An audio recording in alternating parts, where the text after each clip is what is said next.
1 Coríntios capítulo 9, versículo 24, quando acharam, diga cheio. Não sabeis vós que os que correm no estádio, todos na verdade correm, mas só um leve prêmio? Correi de tal maneira que alcanceis. E todo aquele que luta, de tudo se abstém. Eles o fazem para alcançar uma coroa o quê? Corruptível. Mas nós, porém, uma incorruptível. Pois eu assim corro, não como coisa incerta. Assim combato, não como batendo no ar. Olha que interessante esse texto. O apóstolo Paulo, ele está na cidade de Corinto agora, pregando o Evangelho. E parece que, na época que ele estava em Corinto, estava dando um jogo chamado Jogos Hípicos. Esses Jogos Hípicos aconteciam de 2 em 2 anos. E haviam 4 esportes muito famosos desses jogos. Um deles era a corrida. Esses jogos, mais à frente, foram conhecidos como Jogos Olímpicos, né? Que tem a Grécia como seu berço inicial. Mas antes de ser olímpicos, os coríntios, tá? Eles já praticavam esses jogos, chamados Jogos Hípicos. E esses jogos eram consagrados a Poseidon. Era um deus, se não me engano, dos mares. E esses jogos eram consagrados a Poseidon. E ele era muito importante e era um esporte patriótico. Todos queriam participar porque iam representar os seus devidos povos, povoados. Mas quem ganhasse esses jogos ficaria muito famoso.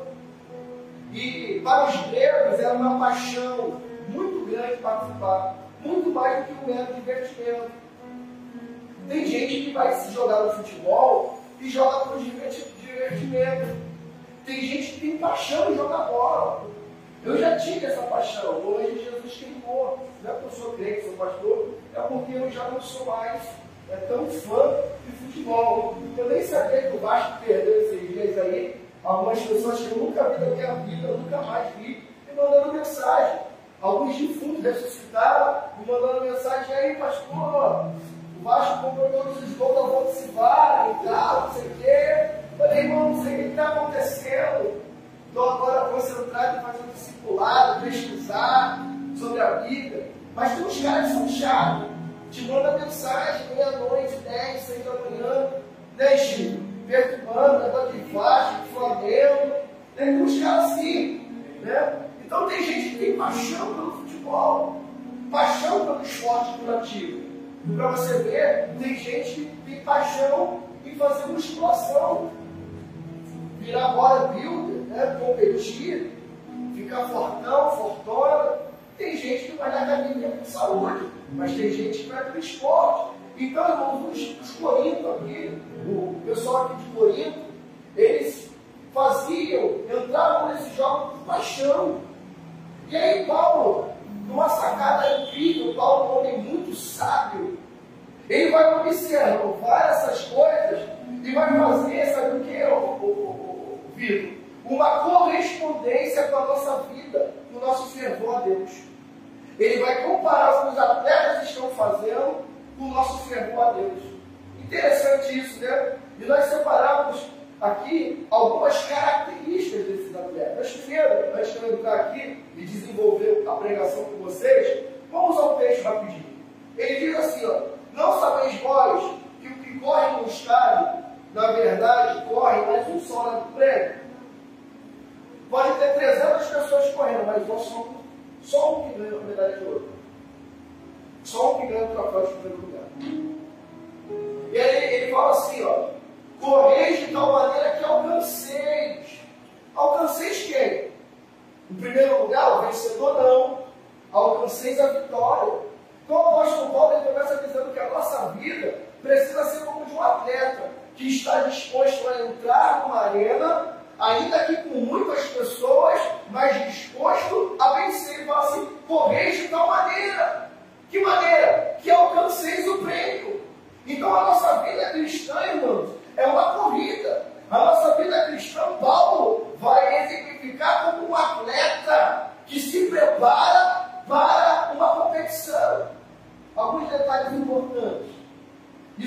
Usain Bolt, se eu não me engano o nome dele é esse. Ele disse que ele se preparou 4 anos para correr 9 segundos e meio. Bernardinho, um dos maiores técnicos vencedores de vôlei do país, ele é tão meticuloso no que ele faz, que agora ele virou um palestrante muito famoso e requisitado. Ele disse: o que atrapalha um atleta em não vencer são as distrações e vaidades. E aí ele continua dizendo: e todo aquele que luta, de tudo se abstém. Até o atleta, irmão, ele precisa se abster de coisas que ele gosta em prol de algo maior. Ele vai deixar de comer gordura, ele vai deixar de comer um carboidrato, ele vai deixar de ingerir bebida alcoólica. Por quê? Porque ele tem uma meta. Eu estava vendo um documentário do McGregor, né, o irlandês. A gente estava vendo a série sobre a vida dele. Parou antes quando ele quebra o pé, né, naquela segunda luta que ele perde. E chega um determinado momento que ele está treinando tanto, mas ele não bate o peso. E ele tem que bater o peso da pesagem para ele poder entrar na categoria e lutar. E aí eles vão para algo muito radical. Ele coloca uma roupa térmica, coloca um cobertor por cima e vai para dentro de uma sauna para que ele se desidratar todo, para que ele possa bater o peso, irmãos. E engraçado, quando ele sai dali, ele sai com pessoas levando ele, auxiliando ele. Ele chega lá e bate o peso, e depois que ele recuperar as energias, eu estava falando da casa do observou o que ele está comendo? Gordura. Ele está comendo coisas que vão dar energia para ele, então ele comeu bacon, hambúrguer, pizza, sorvete, para que ele vai poder bater o peso dele novamente, para ele poder lutar. Irmãos, eu já vi documentários de lutadores de UFC que quando vão fazer esse tipo de procedimento para bater o peso desmaiam. Ficam com a saúde danificada, prejudicada, aliás. E é isso que o apóstolo Paulo está dizendo, ó. E todo aquele que luta de tudo se abstém. Nós precisamos nos abster de algumas coisas da nossa vida. E quando eu falo de se abster, não é só comida e bebida. A gente precisa se abster daquela amizade tóxica. A gente precisa se abster de pessoas que são altamente contagiosas ou cancerígenas para nós. Precisamos nos abster de relacionamentos abusivos. Precisamos nos abster de ambientes que nos sufocam, não nos fazem crescer. Precisamos nos abster, senhores e senhoras, de pessoas que só querem sugar de nós e não tem nada para dar. Uma vez eu fiz uma aliança e eu percebi que essa aliança que eu fiz, só o outro lado era honrado, do lado de cá não tinha honra. O lado de lá a gente convidava, o lado de lá a gente fazia banquete, o lado de lá a gente estendia tapete vermelho, e quando chegava do lado de cá não tinha isso. Então eu tive que romper com essa aliança. Tive que me abster dessa aliança, porque era uma aliança saudável, sadia. E ele continua dizendo: eles o fazem para alcançar o quê? Uma coroa corruptível. Ali diz, uma coroa corruptível. Eles estão se abstendo de coisas que de repente eles gostam para alcançar um ferro que a ferrugem pode traçar, um pedaço de papel que a traça pode corroer. Eles estão lutando por coisas, irmão, que são corruptíveis. O que quer dizer isso? Que vão passar. Mas nós não. Nós lutamos por algo que é incorruptível, algo que ainda que é eterno. Então, irmãos, por isso que o apóstolo Paulo vai fazer uma alusão e vai corresponder a nossa vida com a vida de um atleta. E para finalizar, ele fala assim: pois assim corro, não com coisa incerta. A gente precisa entender, ou nós precisamos entender, qual é o propósito que Deus tem para a nossa vida.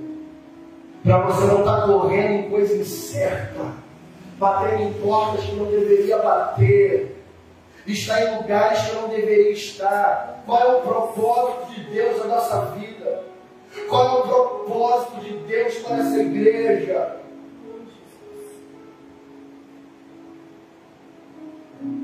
Pois eu assim corro, não como coisa incerta, assim combato, não como batendo em ar. O que ele está dizendo? Eu corro, mas eu não corro como uma coisa incerta, como aquele que dá soco no ar.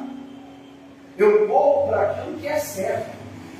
Eu corro para aquilo que vai me dar salvação eterna. Eu corro para aquilo que me salvou na cruz do Calvário. Eu corro para aquilo que não olhou meus pecados, mas olhou a minha vida e me amou. Aleluia!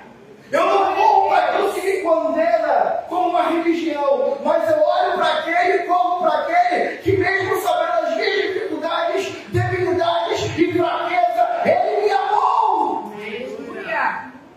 E teve a capacidade de se entregar à morte no meu lugar. Mesmo sabendo que eu era desprezível, mesmo sabendo que eu sou mentiroso, mesmo sabendo que eu tenho duas caras, mesmo sabendo que eu tenho vida dupla, mesmo sabendo que eu sou o pior dos seres humanos, ele não olhou para essas coisas, olhou para a minha vida e me amou e disse: hoje mesmo estarás comigo. Aleluia! Ele me amou, irmãos. Ele me amou de tal maneira que ele escolheu os escravos. Você tem noção do que é isso? A gente começar a compreender essas coisas, a nossa vida vai começar a ser diferente. Então ele fala: eu corro e assim combato, não como batendo no ar. Eu não vou desferir soco por desferir. Existe um propósito para me exercitar. Amém? E aí, como eu disse, ele vai fazer algumas analogias. Ele vai pegar algumas, ele vai olhar a vida do atleta e vai fazer um reflexo do nosso fervor como cristão. E aí, como bom pesquisador, eu fui pesquisar algumas características que todo atleta tem que ter. Em primeiro lugar, todo atleta precisa de dedicação. Repitam comigo: dedicação. Dedicação. Um atleta vencedor é altamente dedicado ao seu esporte. Trabalha duro para melhorar continuamente as suas habilidades. Na obra de Deus, irmão, precisamos ter dedicação. Na obra de Deus, precisamos ter dedicação. Na vida com Deus, precisa ter dedicação. Aleluia! Colossenses capítulo 3, verso 17 diz assim: tudo que fizerem, seja em palavra, seja em ação, faça em nome do Senhor, dando por meio dele graças a Deus Pai. Precisa haver uma dedicação no que a gente faz, irmão. Precisa ter uma dedicação da minha parte, tipo, quando eu vou montar uma palavra, vou ler a Bíblia. Eu preciso me dedicar. Eu preciso tirar algumas horas, alguns minutos que seja, para poder me aplicar naquilo que Deus quer trazer na igreja. Domingo agora eu tinha montado duas séries de estudos e falei: esposa, dá uma lida aqui. E ela pegou um dos que eu montei, que é a vida devocional, e domingo ela pegou o que ela leu. Ela falou: realmente, nós precisamos tirar um dia. Nós precisamos tirar um tempo no nosso dia para nos dedicarmos a Deus. Um atleta, irmãos, ele se dedica ao seu esporte. E nós, como cristãos, temos nos dedicado às coisas de Deus, ou só lembramos das coisas de Deus no domingo, 6 horas da noite, na quarta-feira, ou agora quinta. São coisas que a gente precisa se atentar. Você tem se dedicado àquilo que Deus te deu? Você vai me responder não. Responde para você. Segundo lugar aí, um atleta, além de dedicação, ele precisa de disciplina. Repitam comigo: disciplina. Disciplina. Um atleta vencedor tem uma forte disciplina, cumprindo suas obrigações de treinamento, nutrição e descanso.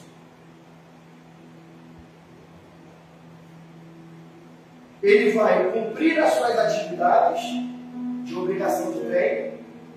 ele vai ter uma nutrição regrada e ele vai ter um descanso, ele tem disciplina no que ele faz. 1 Coríntios, capítulo 9, a partir do verso 24 a 26, é o texto que nós acabamos de ler, vai falar sobre um atleta, sobre atletas que querem vencer e chegar ao prêmio.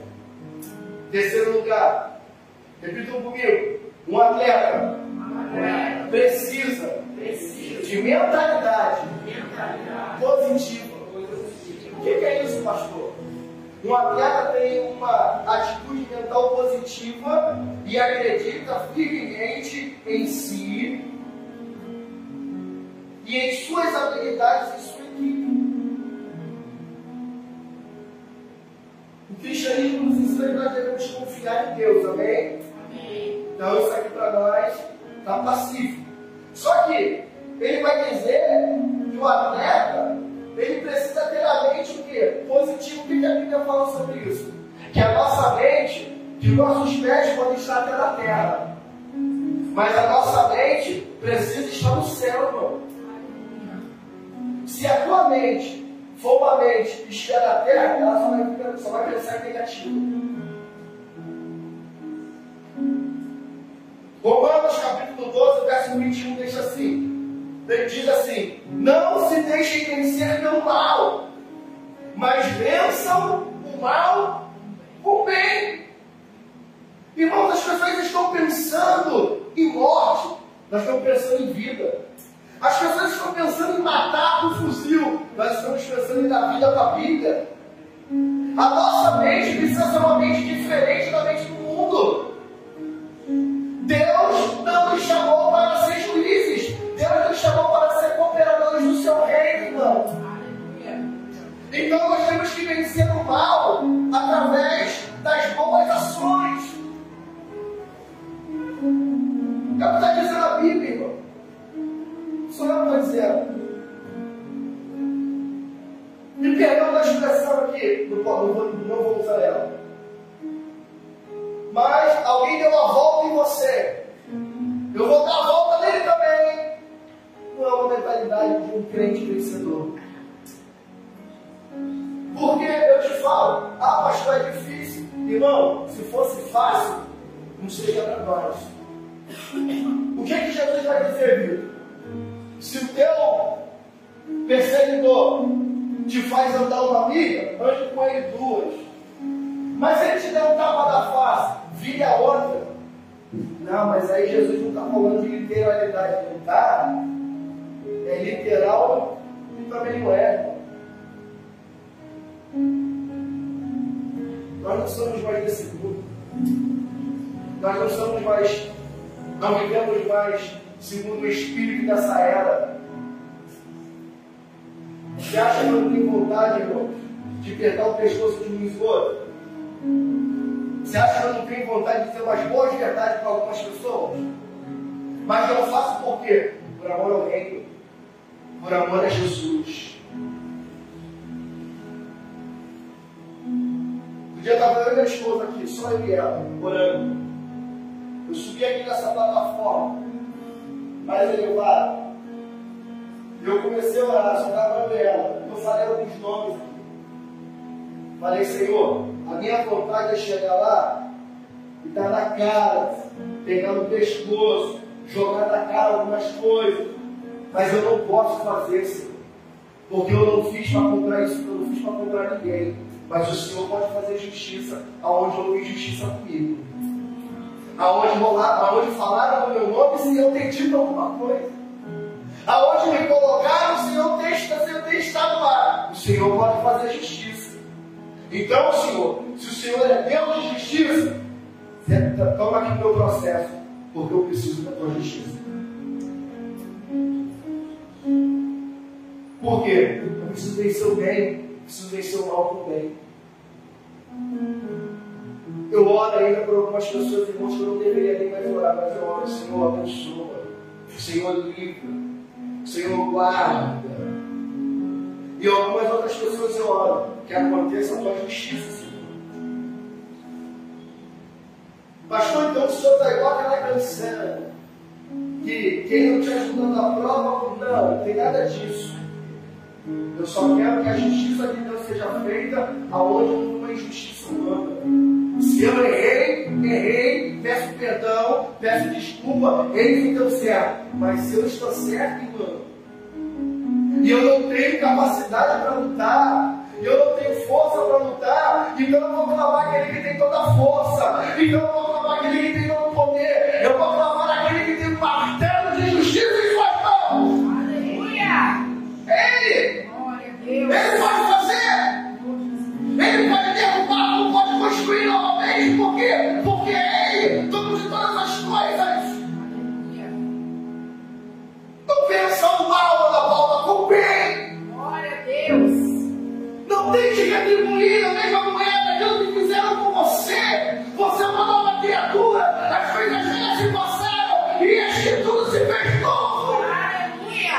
Glória a Deus! Mata o velho homem, mata a velha mulher. Pastor, não estou conseguindo me ajudar. A gente vai orar aqui agora. Vamos botar essa velha mulher para trás, botar a mão para trás. Vamos botar esse homem lá, parece cair no homem, bota a mão para trás aí, sai do corpo dele, sai dela. Vamos orar, vamos falar, vamos jejuar. Mas esse velho homem não nasce de novo, não. Aleluia! Então você tem que ter mentalidade positiva, pensar em coisas do céu. Eu nunca tive tão tranquilo, irmão, como eu estou esses dias. Eu não recebi salário hoje, não tenho perspectiva de receber, eu estou tranquilão. Eu estou tranquilo. Estou estressado com outras coisas. Mas em relação a que se vai me parar ou se não vai, ó, eu estou tranquilo. Porque sempre quando há injustiça de um homem, há justiça de Deus. Pode demorar. Foi o que eu falei com um amigo hoje para mim. Falei com um amigo hoje, olha, é muito difícil aguardar o término do processo.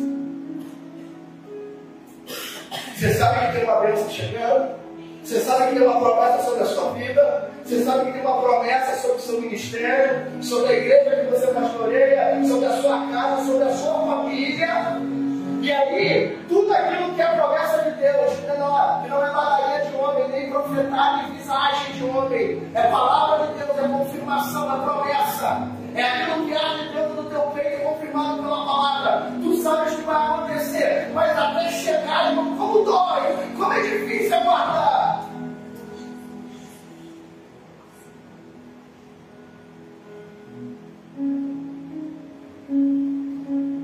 Mas Ele vai nos dar força.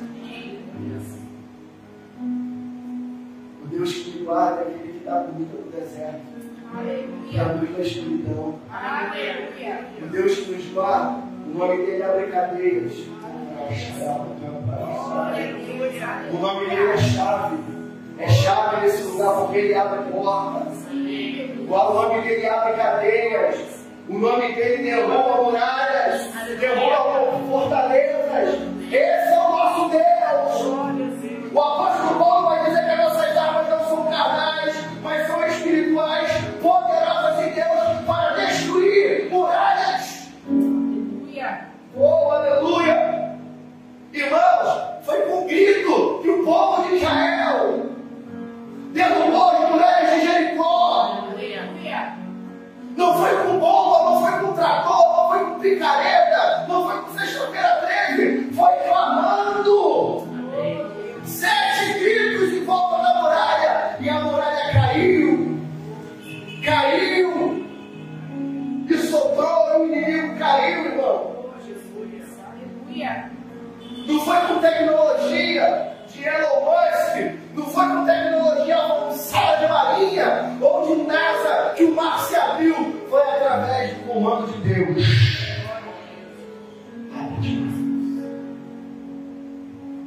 O povo de Deus está enganado, irmãos. Está enganado porque não conhece a força do Deus que serve. Amém? Isso para você que a gente precisa, um atleta precisa ter dedicação, disciplina, mentalidade positiva. Repita comigo: resiliência. Resiliência. Um atleta precisa de resiliência. Um vencedor consegue lidar com as adversidades e superar obstáculos, mantendo-se motivado e focado em seus objetivos. Sabe o que é resiliência? É você tentar um negócio que não deu certo, você continua, só que agora com uma outra roupagem, com mais força. Hoje existe uma competição, para quem gosta de futebol, chamada Champions League, né?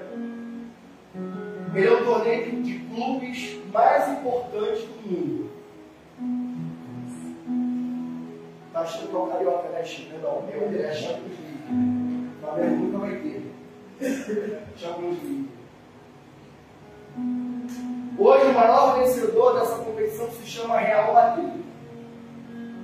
Mas eles ficaram quase 17 anos entre o título do tricampeonato, se não me engano, até o tetra, que foi em 98. 97 para 98. Quantas vezes eles vinham batendo na porta? A penúltima Copa do Mundo que eu vi o Brasil ganhar, eu vi o Brasil ganhar duas. Sou abençoado. Em 94, o Brasil estava 24 anos sem vencer uma Copa do Mundo. 24 anos sem vencer uma Copa do Mundo. Todos os anos batia. 82 vai ganhar a seleção, não foi 86 a seleção não vai. 90 não vai. 94, a improvável ganhou. 98 eu vi o Brasil chegar em outra final. 2002 eu vi o Brasil ganhar outra Copa do Mundo. Mas quantas vezes não perdeu na semifinal, nas quartas de finais, ficou numa chave, Brasil não foi chave de grupo. Mas quantas vezes foi eliminado nas outras fases até chegar ao título de ser campeão do mundo? Resiliência, perdeu essa vez, vamos remontar, vamos continuar, não vamos perder o foco. É assim todo ano, irmão. O Brasil da esperança, a mídia da esperança, chega na Copa do Mundo, agora vem o Hexa, a gente pinta a rua, bota a bandeirinha, pinta quebra-bola, pega dinheiro no vizinho para poder pintar a parede. É Brasil, o Brasil vai perto. No outro 4 anos depois a mesma coisa. Resiliência. Você acredita que vai acontecer um dia? Olha o que diz 2 Timóteo 17. Porque Deus não nos deu um espírito de medo, mas um espírito de poder, de amor e de equilíbrio. 2 Timóteo 7. Deus não nos deu um espírito de medo ou temor. Tem gente que ama, pastor Silvio Malafaia, eu posso falar o nome dele, está na internet, já cansou de dizer. Ele falou que antes de prosperar no seu negócio, ele quebrou 4 vezes. 4 vezes ele montou a empresa e quebrou.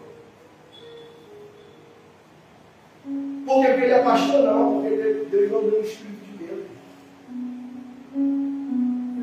Foi lá, bateu a porta não abriu, fechou, continua. Agora a gente tem uma geração que não pode ouvir não, que se trata do quarto.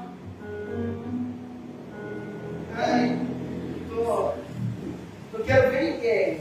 Não quero falar com ninguém. Essa semana, mandei uma mensagem para todo mundo que faltou comigo, que não conseguiu chegar. Os que eu lembrei.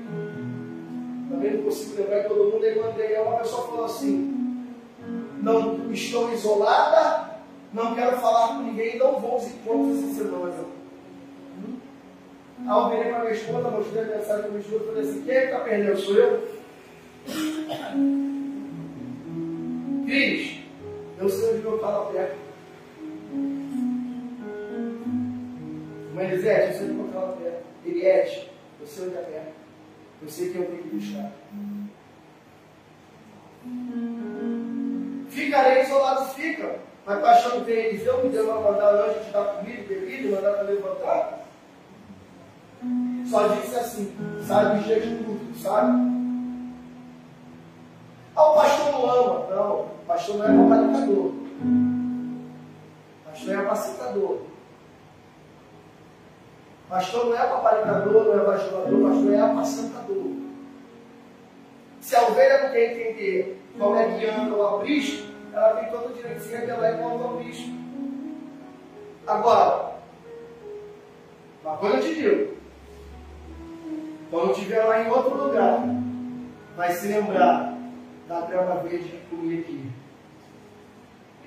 Quando estiver em outro lugar, vai se lembrar, pô, lá era bom, né? Mas está na casa, não honra a casa. Está na casa, não honra o líder. Aí vai para outro lugar, vai aprender o que é honra, vai falar assim, pô, lá eu era honrado e não sabia. Escuta o que eu vou te dizer, você que vai assistindo pela internet. Não foi o pai que botou o filho para se perder, foi o filho que quis se perder. Foi ele que quis sair de casa. Eu não aguento mais dividir o espaço do meu irmão para o meu pai. Me dá a minha herança que eu vou. Vai, pode ir.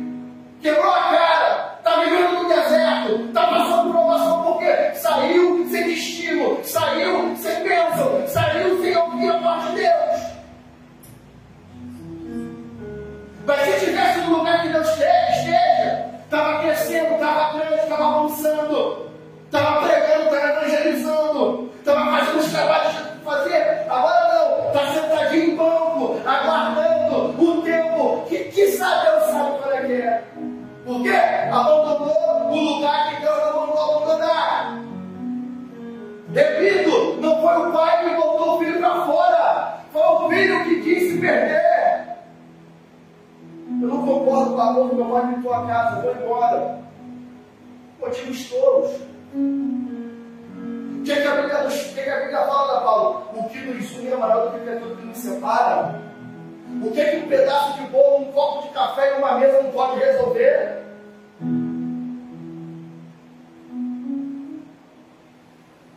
Se as pessoas entendessem, irmão, hoje o poder que uma mesa tem, o poder que a mesa tem, o que a mesa traz? Reconciliação, transformação, pedido de perdão. A mesa, irmãos, é para gerar comunhão, a mesa é lugar de reconfiguração. A mesa é lugar de startar de novo, dar um boot, F5, atualização. É a mesa.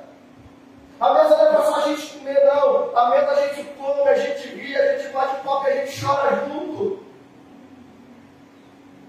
A igreja ainda não entendeu o que é a mesa, não a igreja de uma maneira geral.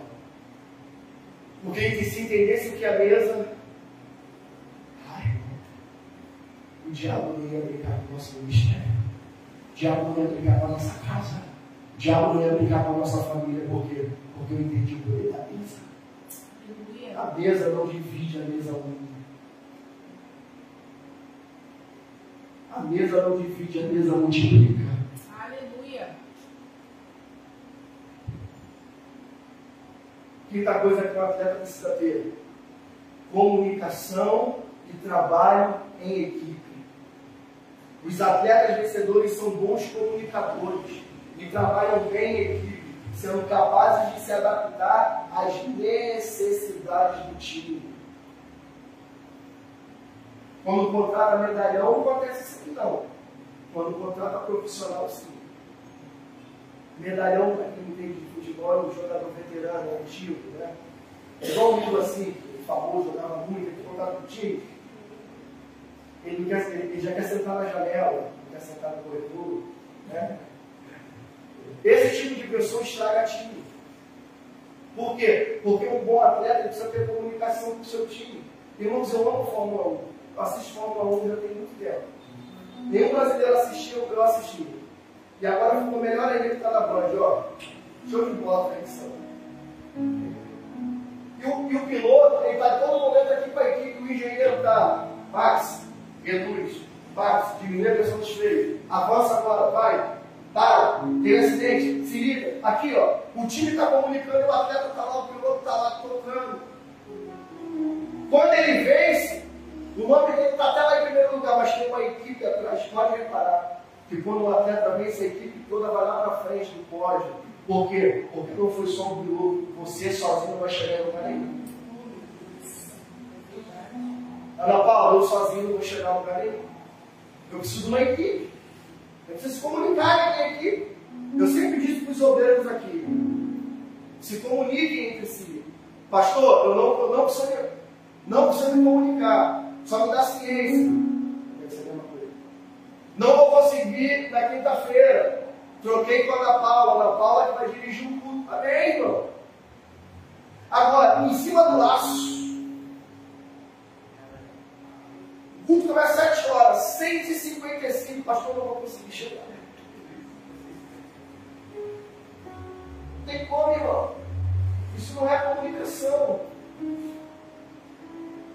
O tempo está ruim hoje. Eu vou dar um exemplo aqui no Igor. Colocou no grupo, 5h da tarde. Pessoal, não vou conseguir chegar. Acho que não vou conseguir chegar. Eu já comuniquei o Igor não vai hoje. Daqui a pouco estou vendo o Igor chegando. Glória a Deus que ele chegou. Conseguiu chegar. Mas o que ele fez? Já avisou a equipe, de repente eu não consigo chegar no horário. Acho que ela fez a mesma coisa hoje. Eu vou chegar! Mas eu não sei que hora eu vou chegar. Então o que a gente tem que ser? A outra tem que ver, vamos para o plano C. Qual o plano C? Eu não sei. É o Vitor que vai cantar, é a Valéria, é o Igor, é eu que vou cantar. E tem que botar um plano, irmão. Mas o que houve? Comunicação. Agora, se a equipe não se comunica, como dizia o camarada que ganhou um bairro aqui, Caxias, se trumbica. Efésios 4:32. Sejam bondosos e compassivos um para com os outros, perdoando-se mutuamente, assim como Deus os perdoou em Cristo. Isso é comunicação. Você só se perdoa quando há comunicação. Vamos avançar? Sexto, tem que o atleta vencedor precisa. Habilidade técnica. Os atletas vencedores possuem habilidade técnica excepcionais. Resultado de anos de prática e trabalho duro. Eu disse para vocês que eu gosto de Fórmula 1, né? E tem um piloto que é o bicampeão mundial, está indo para o terceiro título. O nome dele é Max Verstappen. O pai dele foi corredor. Johann Verstappen era ruim demais. Só vivia batendo, não completava um GP, batia, não pontuava. O filho não. O filho tem habilidade, o filho tem técnica. E foi aperfeiçoando ao longo do tempo. Hoje é um campeão mundial.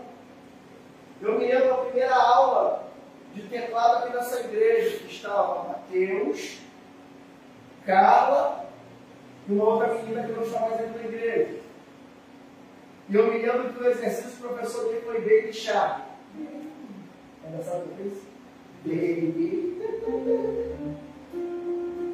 Foi isso aí, ó. De novo, vai lá de novo. Foi isso a primeira aula. O professor vai treinando, todo mundo catando milho. As meninas desistiram, o Mateus continuou, e um ano, menos de um ano, ele já estava tocando. O que ele está fazendo agora? O Igor também está fazendo isso, os meninos estão estudando, o Vitor agora está aprendendo bateria, que bênção. Eles estão o quê? Evoluindo, treinando, desenvolvendo a sua técnica e habilidade. Tivemos aqui uma menina que dava aula de canto com as meninas aqui. Se elas aproveitaram as dicas, elas vão voar. De repente, acabou o tempo daquela menina, agora elas precisam de outro profissional. Mas o que acontece? Tem dom, tem talento, sabe cantar, mas não aperfeiçoa o dom. Não apagues o dom que é em ti. Não enterres o dom que Deus te deu. Qual é o dom que Deus te deu? De vez em quando chegam algumas pessoas aqui. Não, pastor, porque eu era da mesa de oração. Porque eu era obreiro. Eu falei, tá bom, irmão. Mas irmão vai ficar com a gente aqui no tempo, né? No banco, aqui não tem oportunidade. Aqui quem prega é o pastor, né? O pastor que direciona quem vai dirigir. Aí a pessoa fica meio assim, pá, 3, 4 cultos. Mete 5 na pipa e vai embora. Não quer ser tratada. Não quer desenvolver habilidades. Igreja é cíclico, né? Chegou um grupo de pessoas no início do ano vieram conversar comigo e tal, querendo ficar aqui, não sei o que, não sei o que lá, nós somos batizados, querendo nos batizar e tal. Eu falei assim, então, quer se batizar? Eu vou vocês ficam com a gente aqui até o meado do ano. Parte do meado do ano, se vocês estiverem aqui, eu faço um curso de batismo. Tem fulano, tem fulano.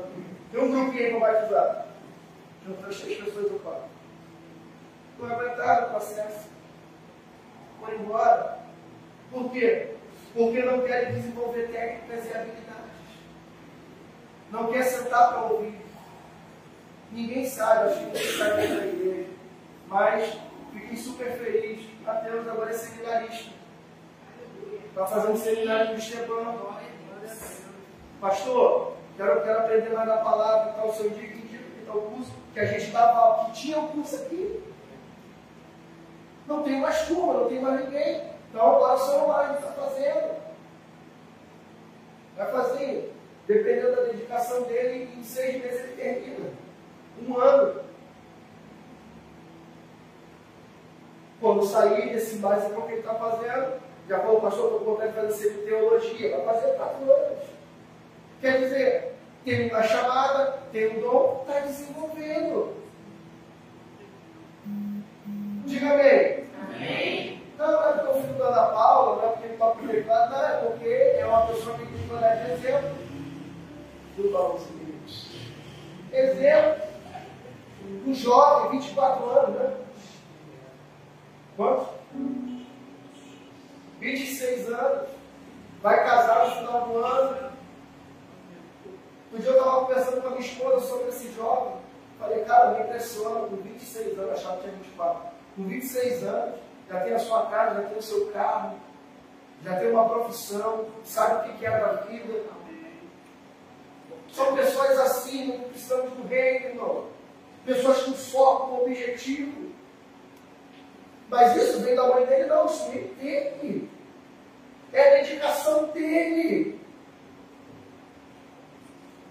Como outros aqui, ó. Vivo estuda, passou, vai ser chamado para o concurso em breve aí, ó. Vivo está estudando também. Irmãos, isso que é importante, isso que é bonito. Aí amanhã, a igreja tem desembargadores, doutores, médicos, relação a quê? Crescendo e cometido, não, porque todo mundo era daqui, ouviu a instrução da palavra. Aleluia. Só não cresce com a gente que não quer. Só não cresce com a gente que quer viver de movimento, irmão. Palavra vai ter. Aleluia. Palavra te ensinando a desenvolver sua técnica, sua habilidade vai ter. Gálatas capítulo 6, versículo 9 diz: não se canse de fazer o bem, porque no tempo próprio faremos a colheita, se não desanimarmos. Aleluia. Alguém me disse assim outro dia: cara, para de fazer o que você está fazendo. Eu lembro desse texto: não cansem de fazer o bem, porque no tempo próprio faremos a colheita, se não desanimarmos. Aleluia. Não pare, querido. Aleluia. 7 lugar para a gente encerrar, são 10, não está correndo. Repitam comigo: ambição. Ambição. Ambição. Ambição. Novo, ambição. Ambição. Todo atleta precisa ter ambição. Ambição é diferente de ganância. Eu tenho ambição de comprar uma casa melhor. Não, eu tenho ganância de ganhar tudo e deixar para comigo vivo. Isso é pecado. Não acho que a gente tem ambição na vida. Eu ando de bicicleta, eu quero andar de moto. Ambição. Eu tenho um carro de 2 portas, eu quero ter um carro de 6. Ambição.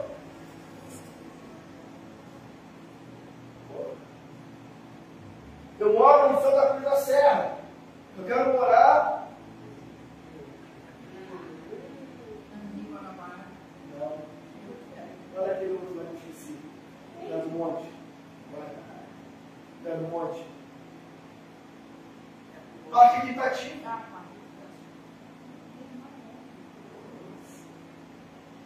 Tem uma feira de mundo. Tem uma feira de touro. Então, nós temos que ter ambição na vida, irmão. A ambição vai gerar em nós a ambição como se fosse um combustível que vai nos levar a algum lugar. Filipenses 3,12 diz: esforço-me para alcançar aquilo para o qual Cristo Jesus também alcançou. Filipenses capítulo 3, versículo 12, coloca aí, ó. Não no que já o tenha alcançado, ou que já seja perfeito, mas prossigo para alcançar aquilo para o que fui também preso por Cristo Jesus. Ambição. Eu quero chegar lá. Quando eu era mais novo, a gente era de uma igreja que chegou a gravar um CD pela MK e tinha uma canção que dizia assim: meu coração se derrama no altar, vejo milhares de anjos em volta do trono, vejo o Senhor, coberta de glória a terra está, todos os joelhos diante do trono se dobrará. E aí ele fala assim: uma voz não sei o que lá me chamará. Eu vou estar lá quando me chamar. Aí a igreja: eu vou, coisa linda. Quer dizer, quando ele me chamar, Marcos, Paulo, Reis, Gonçalves, se apresente a mim, Senhor, eu vou estar lá. É minha ambição ir para o céu. A minha ambição não é ficar rico, irmão. A minha ambição não é ter casa, carro de praia, não. A minha missão é ir para o céu e levar o máximo de pessoas que eu posso levar para o céu junto comigo. A minha missão é fazer com que essa igreja, as cadeiras estejam entupidas, não de pessoas vazias, mas de pessoas que estejam querendo queimar, estejam com fome, com sede, de buscar o Deus de justiça. Aleluia! Aleluia! Glória a Deus! Ah, que sabe, tira a gente daqui, a luta esse movimento, a gente vai para um lugar maior, mas para quê? Qual é a missão de ir para um lugar maior? A missão é para ter estrutura, é para ter alcançar vidas, é para poder alcançar as nações, alcançar o mal, alcançar o perdido. Essa precisa ser a nossa missão, alcançar o prêmio. Aleluia! Qual é o prêmio? É estar lá quando ele me chamar. Penúltimo lugar, todo atleta precisa ter responsabilidade. Repitam comigo: responsabilidade. Responsabilidade. Os atletas vencedores assumem a responsabilidade por suas ações, tanto dentro como fora do campo, e agem de acordo com seus valores. Tem responsabilidade, querido, com aquilo que Deus colocou na tua mão. Se Deus está te chamando para tocar, tenha responsabilidade com o chamado. Se Deus está te chamando para ser um pregador, tenha responsabilidade com a palavra. Se Deus está te chamando para ser um diácono, diaconisa, um evangelista, tenha responsabilidade com a chamada que Deus te deu. Aleluia!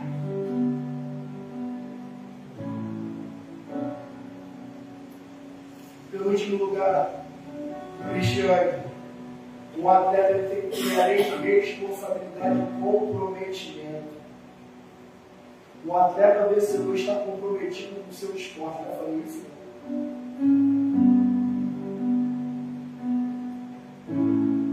E com sua carreira. Faz tudo o que é necessário para alcançar.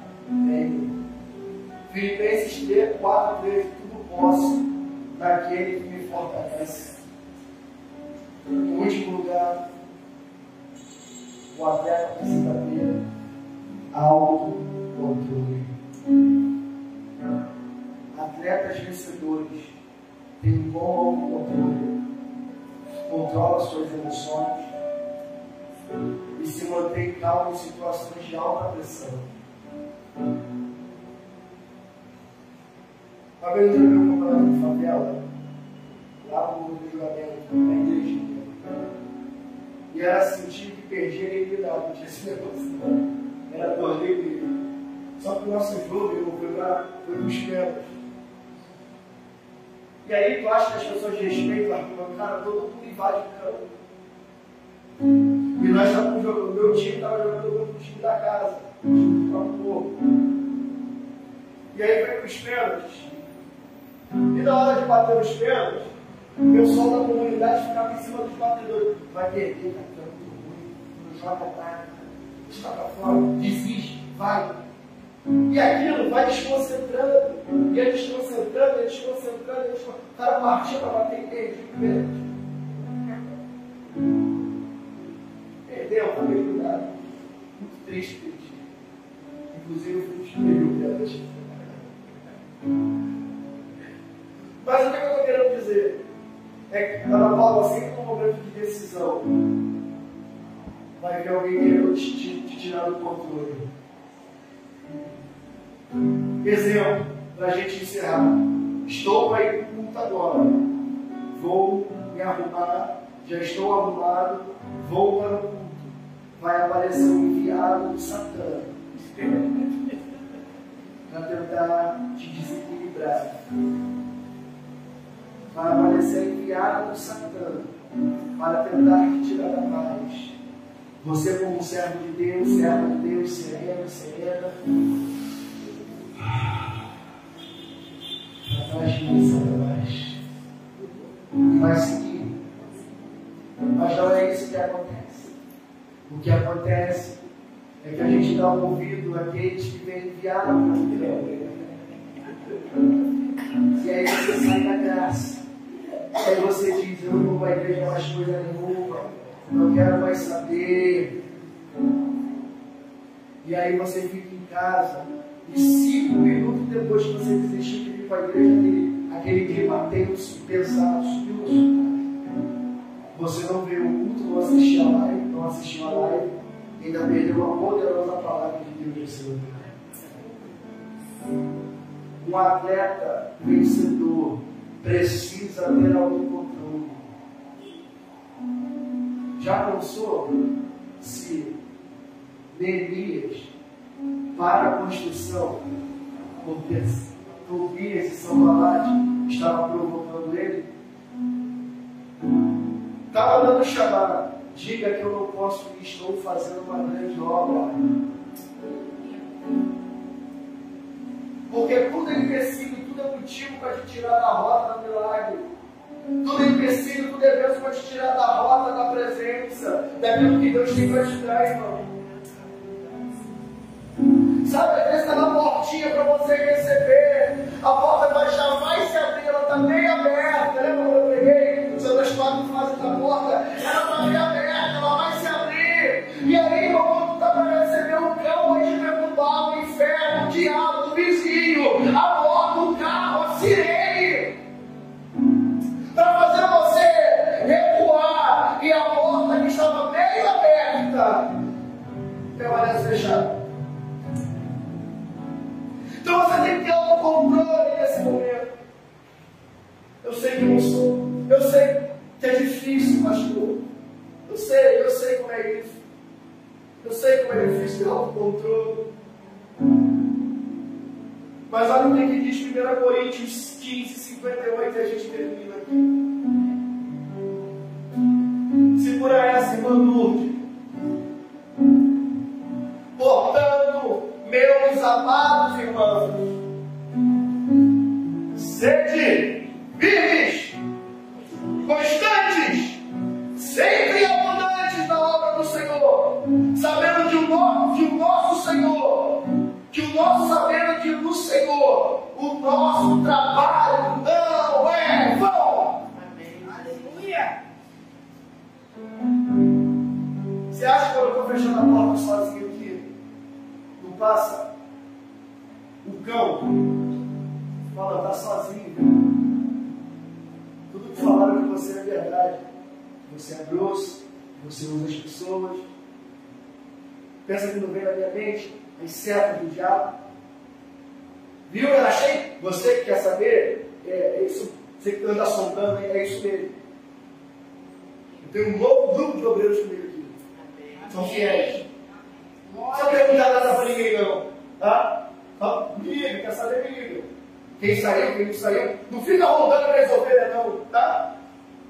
Não querendo saber quem saiu, quem não saiu. Eu sei que você está fazendo isso. E você sabe o que eu estou falando com você. Que estou assistindo a live. Fala, Deus. Fala-se. Estou aqui abrindo porta sozinho. Viu? Tinha gente para abrir, tinha gente para brigar para abrir a porta. Quando eu venho com a minha esposa aqui, igual a gente veio, chegou mais cedo hoje, as irmãs limparam, muito obrigado, irmã.